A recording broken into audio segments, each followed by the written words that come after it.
Welcome to the Can Innovate podcast. We focus on providing you with timeless professional development secrets and essential business life skills in a mini bite-sized format. I'm unlocking the vault and sharing best practices that management consultants have been using for decades. We're unapologetically curious. Enjoy. Hey, innovators. Happy New Year. It's crazy. 2020. It's amazing how time totally flies by. I don't know if anyone else feels this way. The holiday season showed up and then disappeared. It just totally disappeared. And 1 minute I was preparing for it, and the next minute it is over. I do love the holiday season. I don't know why. There's just something magical about it. But anyway, stay tuned to the end of this episode because I have a little gift for you. It should definitely help you orient yourself for the 2020. And there's lots of going on. I can't wait to share with you. But there's something I have to say that is truly magical about the holiday season. I don't know. I always end up crying in commercials or movies. You name it, my heart literally skips a beat. I was thinking about the holidays and why it's the time of year that people really get choked up. You know, I think it's the spirit of generosity, kindness, love, family, compassion, triumph, magic. And then it just dawned on me. It's that magic word, innocence. Seeing things through children's eyes. There's that magic of the innocence that's there, you know. It brings out all of our inner giants in every one of us. This idea of innocence is where good always beats the bad, and Santa is real, and elf on the shelf are really Santa's helpers.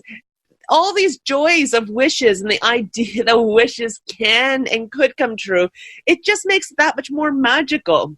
You know, with a simple letter to the North Pole, you know, there's a human connection that truly kind of gives us some hope and belief. And that's what it's all about. So that's what I love about the holidays. It gives us something and reminds us to believe in all the things that we normally forget, you know, to make time for those that we love. And let's be honest, we're all so busy these days that we hope that everyone understands. But, you know, we do need to make time for those people. And I think that's what's so magical is that the kind of idea is that, you know, people get vacation time, holiday time, and they have time to really connect with others. So how are we going to be doing more giving during this time of the year? It always makes me think of, you know, that Charles Dickens' timeless classic, A Christmas Carol. You know, I found this really incredible article where it talks about how, I think it was the Times that actually describes Charles Dickens as the inventor of Christmas. And the story is actually from 1843. I mean, can you seriously believe that? That's like 176 years ago. Like, that's incredible. Anyways, I'll be honest, I've always been a huge fan of Bill Murray's Scrooge. It just cracks me up and it makes me giggle. You know, what I love about the stories is how he visits the Christmas past and then the future and goes back to the present to change things. And it just reminds us that there's always time for reflection. And we have to reflect in order to move forward because sometimes we go into so much like into autopilot that we forget which direction we're actually going towards or where it's going, right? We just end up having that. So definitely take the time to reflect and before you start really planning all your goals for 2020, take a moment to actually see what worked really well in 2019 and what you need to continue to do. And some of the stuff that does not work well. Like one of the things I've noticed is that I've been getting tons of amazing opportunities and I'm saying yes to a lot of stuff and saying no to others. But it was just that I was embracing my curiosity and there's just so much I want to taste and try and experience. But the more and more I was thinking of the new stuff, I was like, wait a minute, there's some basics that I really still want to kind of flesh out and spend more time with. So I definitely think it's a really great time to sit back and take some time to do some planning about your 2020 goals, but also look back a little bit to see what really helped you with the foundations. Like, what did 2019 bring you to help you with 2020? What should you do more of? What should you do less of? Like, what should we put on the not to-do list? You know, we have no problems putting things on our to-do list, but I'm a big fan of the not to-do list. You know, I'm not going to do X, Y, and Z. You know, so for example, I have been teaching at George Brown for the past few semesters, and I absolutely love teaching. Don't get me wrong. However, with the marking, the prep, and everything else, it was taking about 10 to 15 hours a week on top of other stuff that I was doing. So I've now kind of accomplished that teaching in a classroom and experience. So I think I'm going to park it for a little while so I can work on embrace other big projects that I really want to make more time for. So definitely take the time of what the foundations are that you've gained in 2019. So I've got a little gift for you so that you can take an easy moment to actually reflect back into the 2019 and really make your 2020 even more special. So in keeping with that, a little bit of that holiday spirit, because I'm not ready to let it go yet. I still have the lights twinkling around me. 2019, when I look back, has been an incredible year for me. I actually ended up launching my very first book, Connect the Dots, How to Turn Strangers into Meaningful Relationship. And I have to be honest, I nearly fell out of my chair when it turned out to be a hit an Amazon bestseller list. I'm still kind of stoked by it. And I'm already planning for my next book because it's already given me a lot of foundation in terms of I already know what worked and what didn't work. I've now learned that, the formats for different publishers is very different. Whether you've got a Kindle or Kobo or a tablet, they're very different experiences. I've also learned, sometimes using Fiverr and outsourcing things is not the greatest thing because you're dependent on one. So I should have just sent it out to 5 people to do the stuff and see which one worked. It would have, help increase the timelines of me getting it out the door. Anyways, there's just so many examples of things that I've learned, but it's not going to stop me from book number 2, that's for sure. I also did a couple of different webinars. I did one about how to optimize your sales proposals, one how to network, because I see so many of these different things, and I'm really proud that we had a lot of fun and we're doing that. I don't know if you guys would know or remember that I started the Brain Food Book Club. It's a virtual book club. It's free for anyone to join. I'll put the link in. And I started off in last year as an experiment to see if it was going to work or not work. And I have to tell you, this book club is probably one of my favorite things I've ever done and ever been a part of, because it's not only just because we're reading a book with a couple of people. The book provides the topic, and it really enables us to apply and discuss other different discussions, both professionally and personally. We end up recording the episode, so you'll get to hear.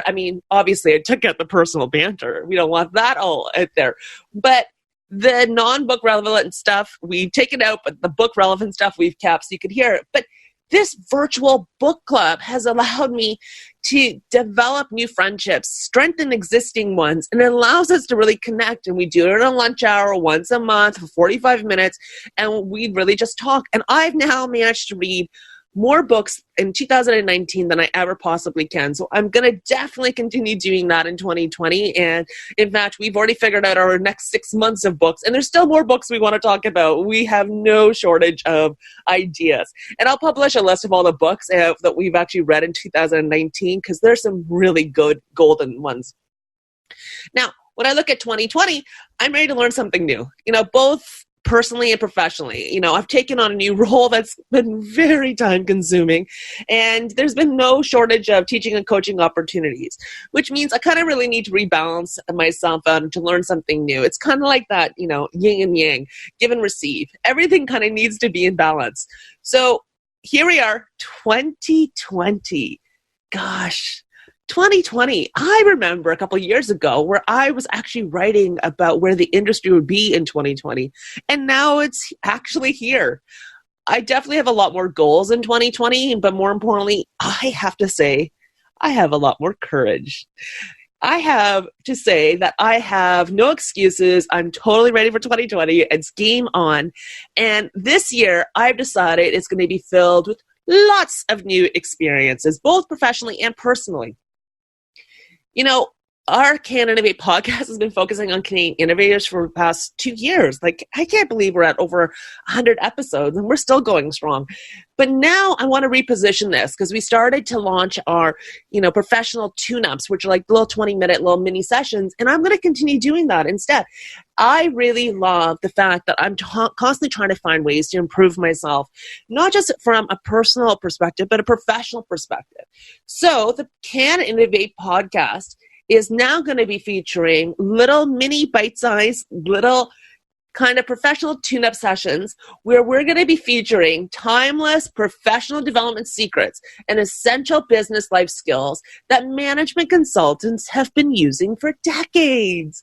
I have to tell you, we're unapologetically curious, and that's where we're going to be going for 2020. You're going to get small, little bite-size of information as you're driving to work, as you're walking the dog, as you're on that treadmill, working on your New Year's resolutions. You're going to get a little tidbit that's something that's very tactical that you can implement in your work life. It's going to be great. I can't wait because I'm always looking for new improvement techniques. So it all started with really, how do I say this? I wanted to start this year off right and provide this to all of my listeners out there with some inspiration. Come on, it's 2020. We all need a little bit of an extra juice. So I want everyone to be unapologetically curious and courageous. Now, I have to be honest, it started off with me watching one of my guilty pleasures. Yes, I was watching this UK TV show called X Factor Celebrity. I don't know why I'm drawn to it. I think it's because people are trying something new and they're taking a chance, and that just gets me all, excited. But this season I was drawn to it because these people that are already they're already doing something in the industry, because that's why they're called celebrity, and they already have a following and they're doing that, but they're just not known for their singing. Talent that they have, their hidden singing talent, or they may be well known in one area but not globally. So to them, obviously, entering a singing competition is a little bit like a fish out of the water, which I absolutely love, and that's how innovation always begins. But I got to tell you about this one particular contestant that had this amazing story, and it literally stole my heart and probably everyone else's heart that heard it as well. So, of course, I need to tell you all about it. Allow me to introduce you to Mr. Martin Bashir. Now, Martin Bashir, he's actually very well known in the UK, and he's a very well-respected, hard-nosed journalist.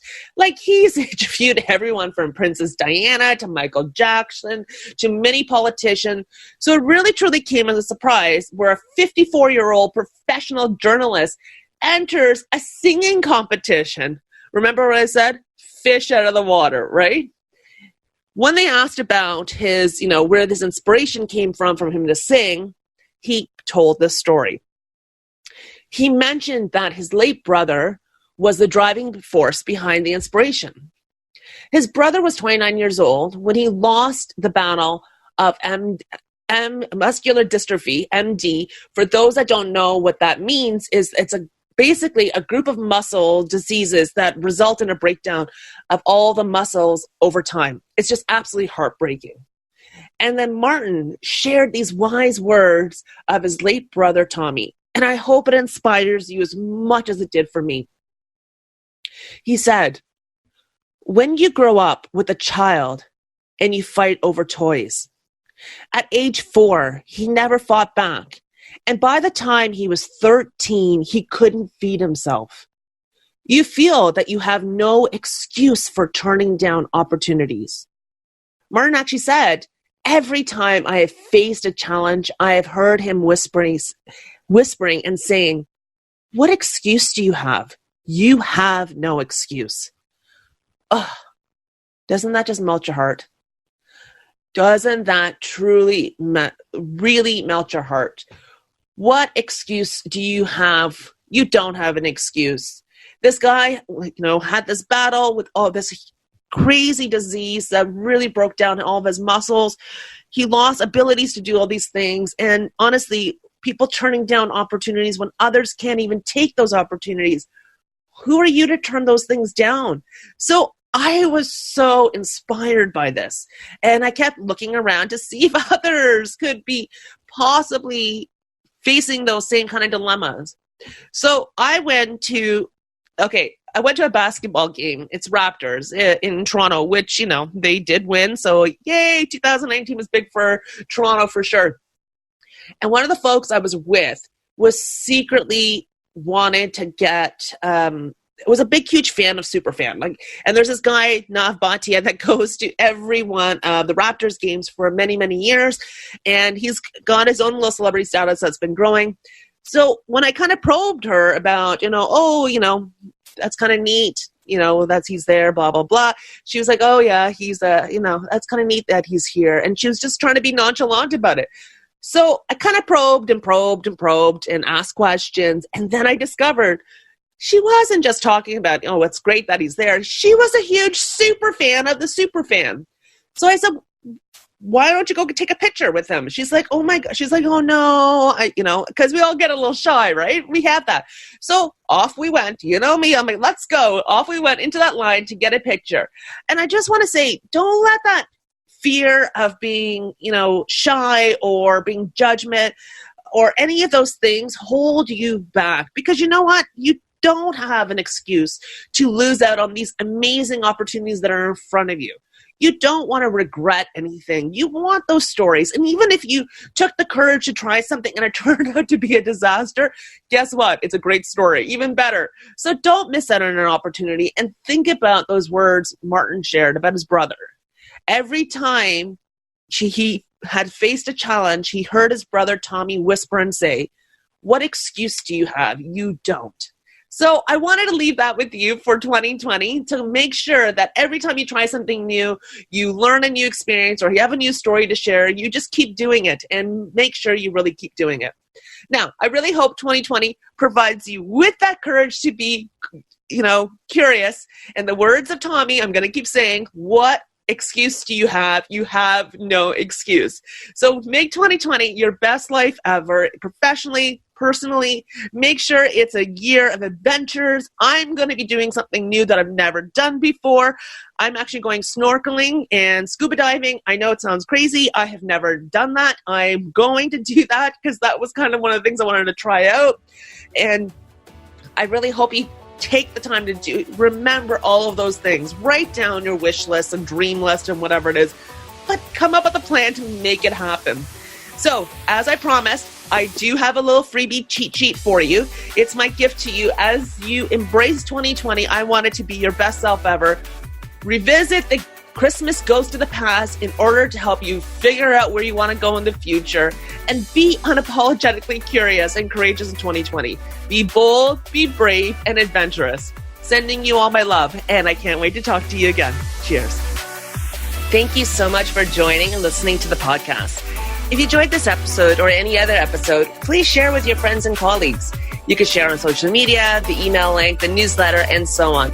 Let's continue to support these Canadian innovators and help them really grow into bigger brands. Awareness and knowledge is totally key. Anyways, I can't wait to talk to you next week. Cheers.